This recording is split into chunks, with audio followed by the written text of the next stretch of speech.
Hello students, shear stress last time आपण बघितलेली आहे आणि शिअर स्ट्रेसशी रिलेटेड आपण आणखी एक क्वेश्चन बघूया जो जेई मेन्सशी रिलेटेड आहे. ओके, थोडासा क्वेश्चन डिफिकल्ट आहे, अंडरस्टँड व्यवस्थित करून घ्या, व्यवस्थित लक्ष द्या. ओके, क्वेश्चन काय बघा. Two equal and opposite forces F and minus F acts on a rod of uniform cross sectional area A.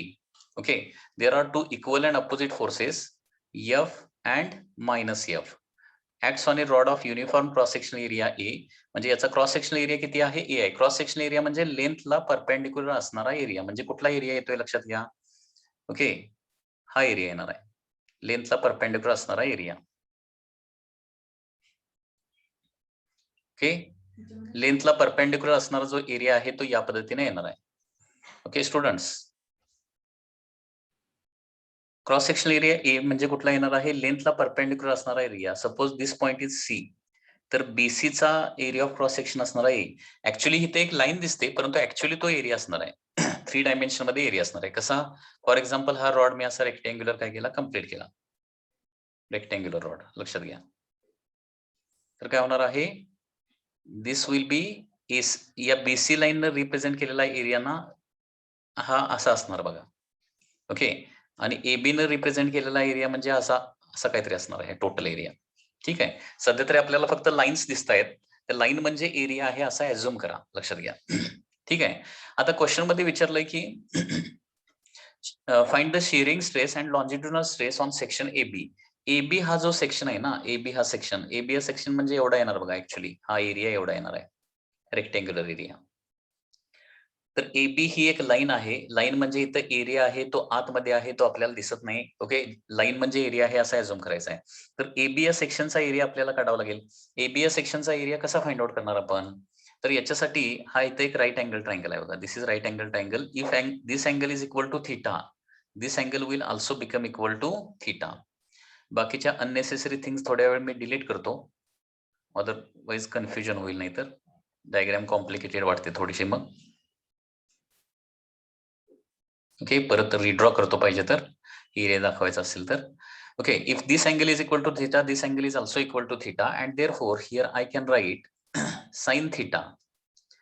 Sign theta. आता साइन थीटाच का घेतलं? कारण आपल्याला बीसी वरून एबी काढायचं आहे, म्हणजे अपोजिट साइड आणि हायपोटेनियस यांचं रिलेशन आपल्याला फाइंड आउट करायचं आहे. And therefore I have taken sine theta. So sine theta is equal to opposite side that is BC divided by adjacent side that is AB. Okay, आता BC म्हणजे काय असणार आहे? Area of cross section. BC ही line काय represent करणार आहे? हा area of cross section represent करणार आहे, लक्षात घ्या. Area of cross section that is a. ठीक आहे, आणि एबी ही लाईन काय रिप्रेझेंट करणार आहे तुमचा? बीसी सेक्शनचा असा इन्क्लाइंड एरिया जो आतमध्ये असेल ना, तो एरिया असा. लक्षात येते का? So area of section AB असं लिहितो. ए डिवायडेड बाय एबी नाहीये, एरिया ऑफ सेक्शन एबी आहे, लक्षात घ्या. आणि आपला कुठला एरिया पाहिजे आहे? सेक्शन एबीचा area. So area of section AB is equal to काय येणार आहे? A divided by sine theta येणार आहे. ओके, सो एबी या सेक्शनचा एरिया येणार आहे A divided by sine theta.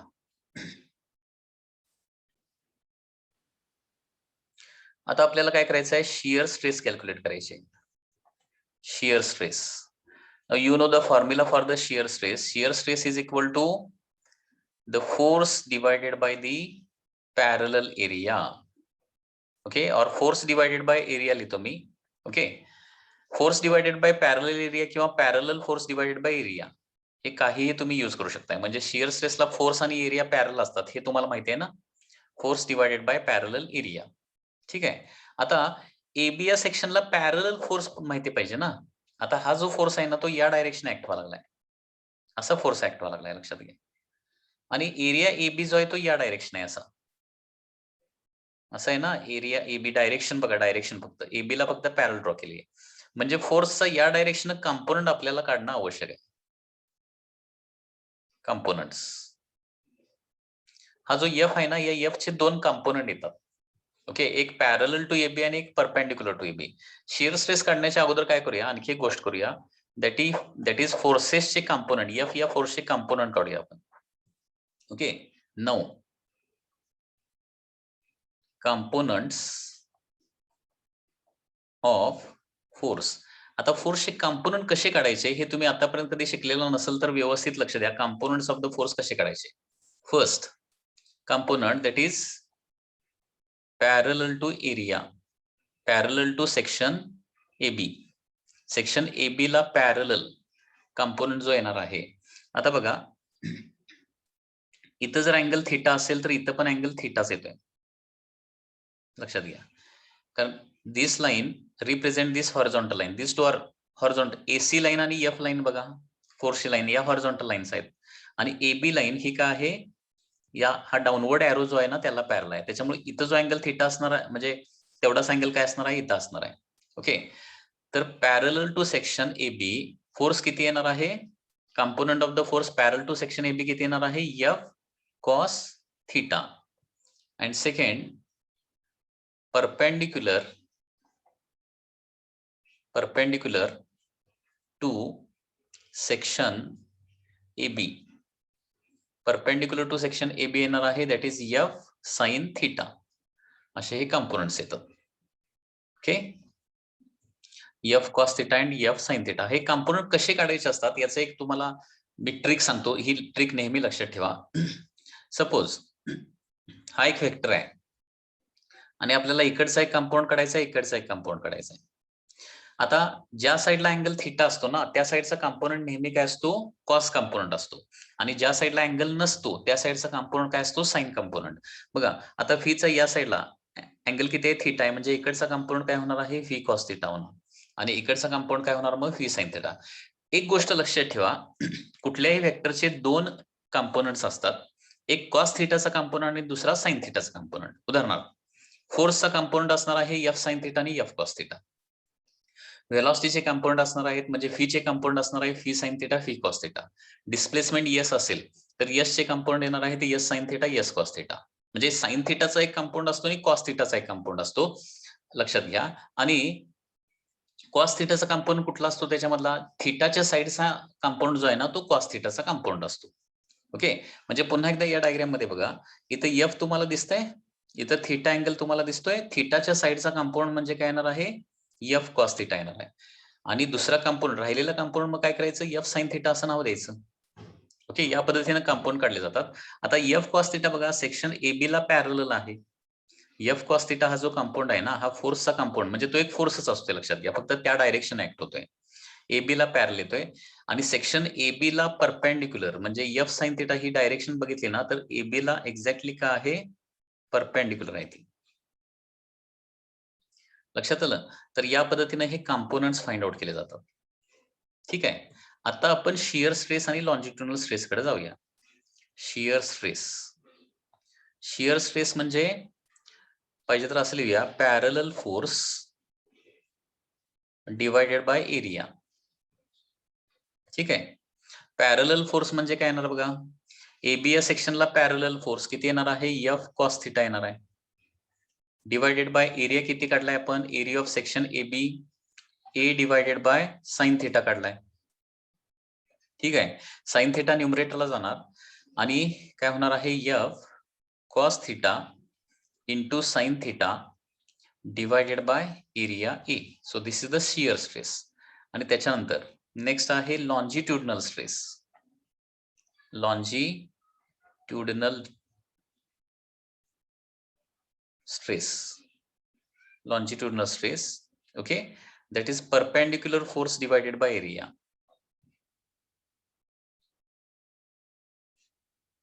perpendicular force divided by area होणार आहे.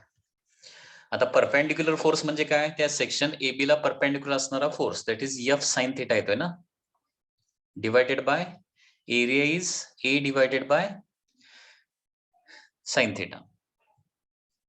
साइन थीटा वर जाणार न्यूमरेटरला आणि sine theta into sine theta काय होणार आहे, F into sine square theta divided by A. Okay, तर या पद्धतीनं शियर स्ट्रेस आणि लॉन्जिट्युडिनल स्ट्रेस येणार आहे. ओके, हा पार्ट तुमच्यासाठी थोडासा नवीन आहे. ओके, काही कन्सेप्ट तुम्हाला माहिती नसतील त्याच्यामुळे कदाचित डिफिकल्ट वाटेल, परंतु या पद्धतीनं शियर स्ट्रेस आणि लॉन्जिट्युडिनल स्ट्रेस आपण कॅल्क्युलेट करणार आहे. कंपोनंटचा पार्ट पुन्हा एकदा व्यवस्थित लक्षात घ्या. कंपोनंट आपण कधी काढतोय, एखादा वेक्टर इन्क्लाइंड असेल तर त्याचे आपण जनरली कंपोनंट काढतोय. सपोज हा F हा एक फोर्स आहे, याचा मला काय पाहिजे, हॉरिझॉन्टल कंपोनंट आणि व्हर्टिकल कंपोनंट पाहिजे. हे कंपोनंट अनेक वेळा आपल्याला फाइंड आउट करावे लागतं. किंवा दुसरा फॉर एक्झाम्पल S हा एक वेक्टर आहे, S हा एक वेक्टर आहे आणि याचा व्हर्टिकल आणि हॉरिझॉन्टल कंपोनंट आपल्याला फाइंड आउट करायचा आहे. किंवा तिसरा सपोज फी हा एक वेक्टर आहे आणि त्याचा देखील हॉरिझॉन्टल कंपोनंट आणि व्हर्टिकल कंपोनंट फाइंड आउट करायचा आहे. तर पहिली गोष्ट लक्षात ठेवा, कंपोनंट काय असतात, F चे दोन कंपोनंट, एक येणार F cos θ आणि दुसरा F sin θ. S चे दोन कंपोनंट काय येणार आहे, S cos θ आणि S sin θ. आणि फी चे दोन कंपोनंट काय येणार आहे, फी cos θ आणि फी sin θ. हे अगोदर लक्षात ठेवा. कंपोनंट एक असतो sin θ आणि दुसरा असतो नेहमी cos θ. हे आता लक्षातच ठेवायचं. आणखी डिटेलमध्ये तुम्हाला ही कन्सेप्ट वेक्टर या टॉपिक मध्ये स्टडी करायला मिळेल. वेक्टर या टॉपिक मध्ये साइन थिटाच का कॉस थिटाच का हे वेक्टर टॉपिक मध्ये तुम्ही स्टडी करणार आहात.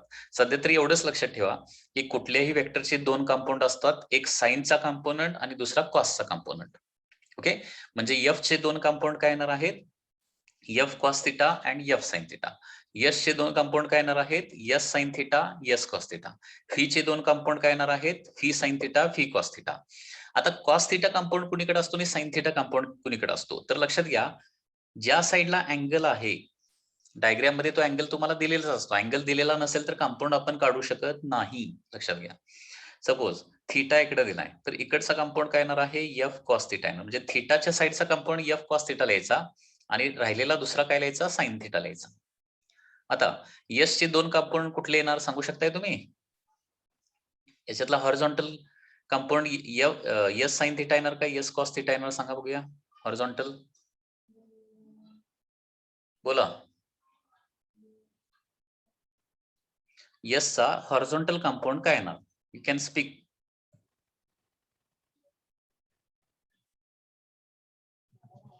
हा, S cos θ. Horizontal compound S cos θ येणार आणि व्हर्टिकल S sin θ येणार, बरोबर आहे. Yes सर हा yes sir. थीटा कुठे दिलाय? हा, तिथे दिलं नसल्यामुळे आपण अगदी बरोबर. सांगू हे थीटा नाही कळलं दिलेला. पाहिजे तुम्हाला, हे कळलं पाहिजे. थीटा जर दिलेला नसेल तर कंपोनंट कसं काढणार ना.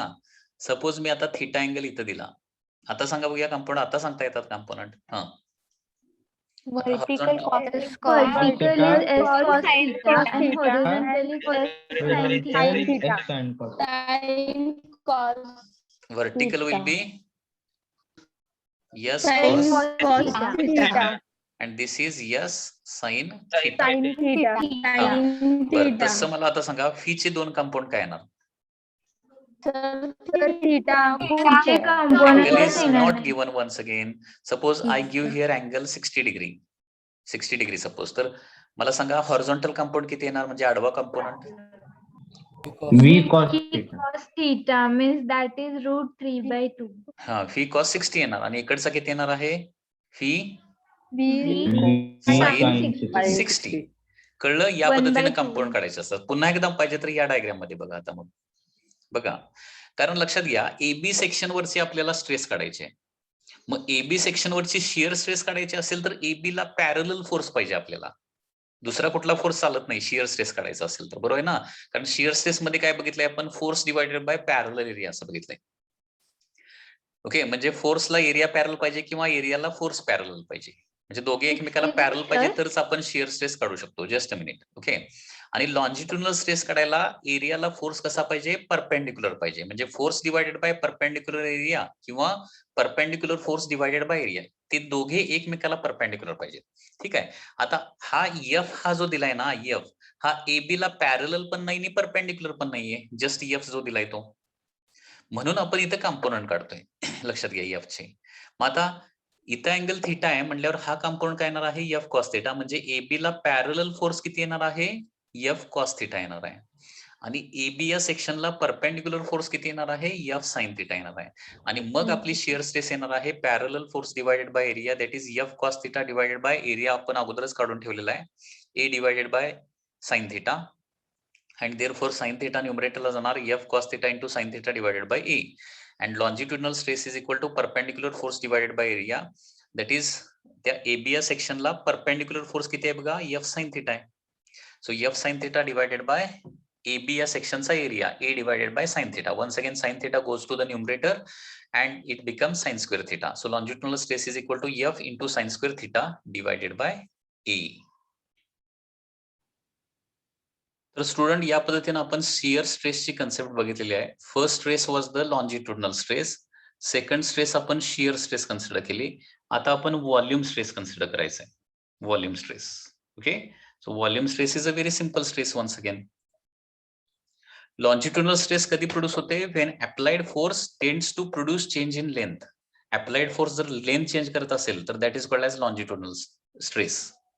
Okay, when applied force tries to change the shape, then stress produced is called as shear stress.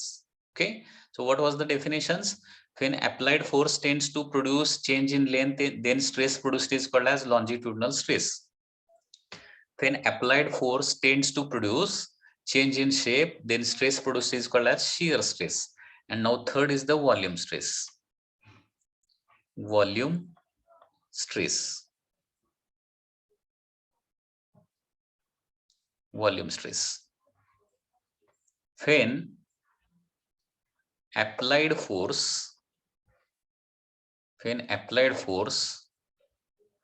tends to produce, when applied force tends to produce change in volume.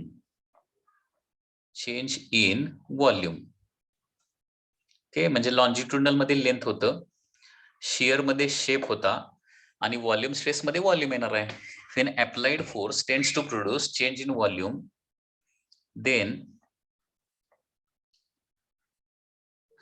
stress produced is called as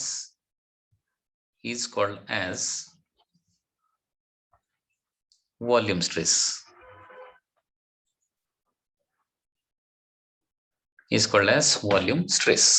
Okay, आता जसं आपण बघितलं longitudinal stress produce करायला कसे forces लावायचे, shear stress produce करायला कसे force लावायचे, हे सगळं आपण डिटेल मध्ये बघितलेलं. आता व्हॉल्यूम स्ट्रेस कधी प्रोड्यूस होते, म्हणजे फोर्सेस कसे लावावे लागतात. आता व्हॉल्यूम स्ट्रेसला आणखी एक नाव आहे, काय माहित आहे का? That is hydraulic stress. It is also called as hydraulic stress. आणि व्हॉल्यूम स्ट्रेस मध्ये काय होते लक्षात घ्या. In volume stress only there is a change in volume, there is no change in shape. Okay, in this stress only change in volume takes place. In this stress only change in volume takes place.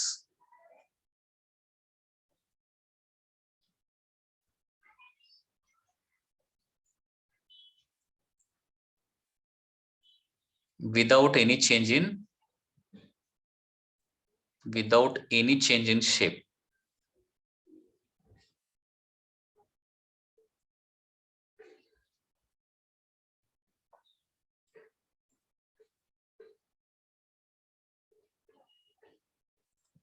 Okay,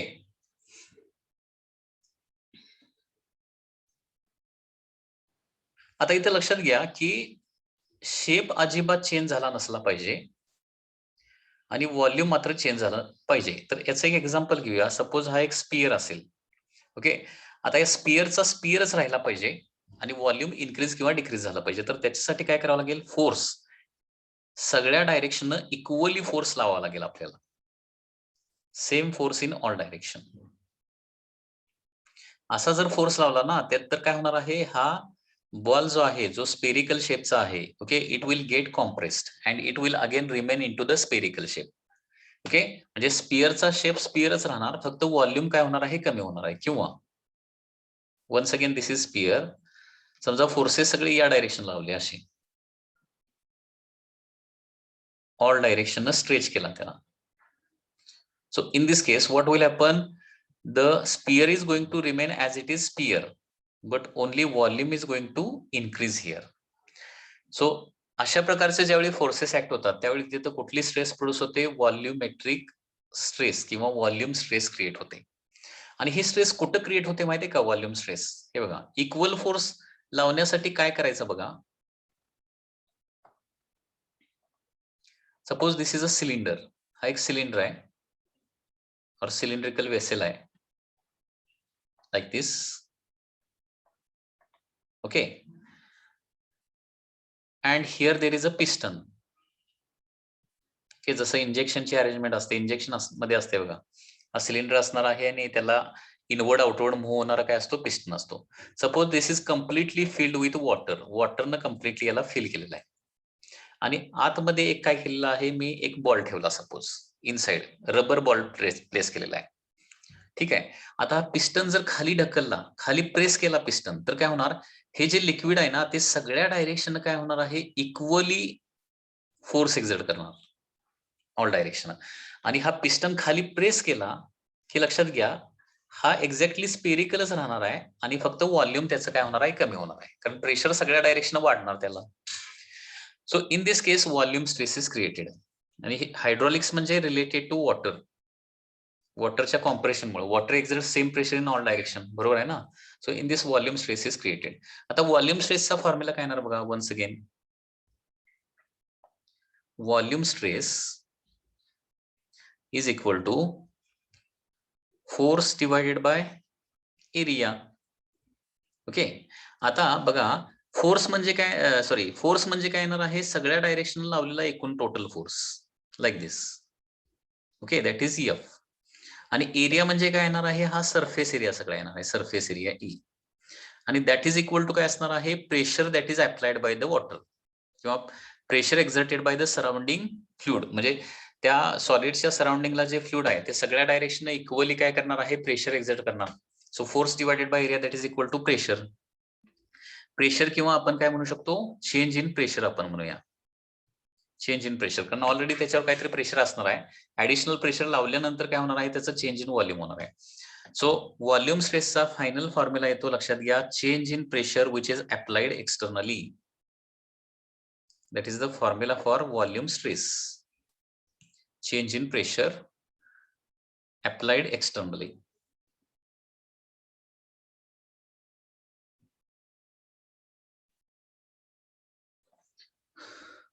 So volume stress काढायचं म्हणजे काय करायचं आहे, तुम्हाला फक्त प्रेशरचं calculation करायचं आहे. Pressure which is acting from outside or pressure is increased from outside. कितीनं प्रेशर वाढवलंय किंवा कितीनं प्रेशर कमी केलंय, कारण बाहेरून प्रेशर, त्या सॉलिडच्या बाहेरचं प्रेशर वाढवलं तर तो कॉम्प्रेस होणार, बाहेरच्या साईडचं प्रेशर त्याच्यावरचं कमी केलं तर काय होणार आहे, तो एक्सपांड होणार आहे. ठीक आहे. So therefore volume stress is equal to change in pressure असतं. ओके. तर पुन्हा एकदा फायनल फॉर्म्युला इथे लिहितो, हा फॉर्म्युला पाठ करायचा आहे. व्हॉल्यूम स्ट्रेसचा फायनल फॉर्म्युला काय येणार आहे, एफ बाय ए फॉर्म्युला लक्षात ठेवायचा नाही व्हॉल्यूम स्ट्रेसला. व्हॉल्यूम स्ट्रेसला फायनल फॉर्म्युला असणार आहे डेल्टा टी. हा जो ट्रायंगल आहे ना, या ट्रायंगलला काय म्हणतात, डेल्टा असं म्हणतात. It is a Greek alphabet, it is a Greek alphabet. Okay. दोन डेल्टा असतात, एक कॅपिटल डेल्टा असतं आणि एक स्मॉल डेल्टा असतं. हे लॉग टेबल मध्ये तुम्हाला हे ग्रीक अल्फाबेट किंवा नेटवर ग्रीक अल्फाबेट तुम्ही जर सर्च केले तर त्याच्यामध्ये हा ट्रायंगल म्हणजे काय असतो, कॅपिटल डेल्टा असतो. So volume stress is equal to काय असणार आहे, डेल्टा पी म्हणजे चेंज इन प्रेशर असणार आहे. डेल्टा हे सिम्बॉल काय रिप्रेझेंट करतं, चेंज साठी रिप्रेझेंट करतं. डेल्टा पी म्हणजे change in pressure. Okay. So volume stress is equal to change in pressure, हा फॉर्म्युला तुम्हाला ओके बाहेर करायचा आहे. डेल्टा मीन्स चेंज, लक्षात घ्या. डेल्टाचा मिनिंग काय घ्यायचा आहे, चेंज. सो हिअर डेल्टा म्हणजे काय, व्हॅल्यू नाहीये, लक्षात घ्या. डेल्टा हे एक सिम्बॉल आहे आणि ज्याचा मिनिंग काय सांगतं, ते चेंज सांगतं, चेंज. सो डेल्टा पी म्हणजे चेंज इन प्रेशर. कारण ऑलरेडी या स्पिअरवर काहीतरी ऑलरेडी प्रेशर असणार आहे आणि आपण पिस्टन खाली प्रेस केल्यानंतर प्रेशर वाढणार आणि प्रेशर वाढलं की मग काय होणार आहे, आतमध्ये ते कॉम्प्रेशन होणार आणि मग त्याच्यामध्ये स्ट्रेस क्रिएट होणार आहे. आणि देअरफॉर व्हॉल्यूम स्ट्रेस म्हणजे फक्त प्रेशर नाही लिहिलं, व्हॉल्यूम स्ट्रेस म्हणजे काय लिहिलेलं आहे, चेंज इन प्रेशर लिहिलेलं आहे. Okay. It is the change in pressure, that is delta P. ठीक आहे. आता याचा एक क्वेश्चन बघूया. Question is like this, if a body is taken, if a body is taken to depth d, to depth d inside ocean,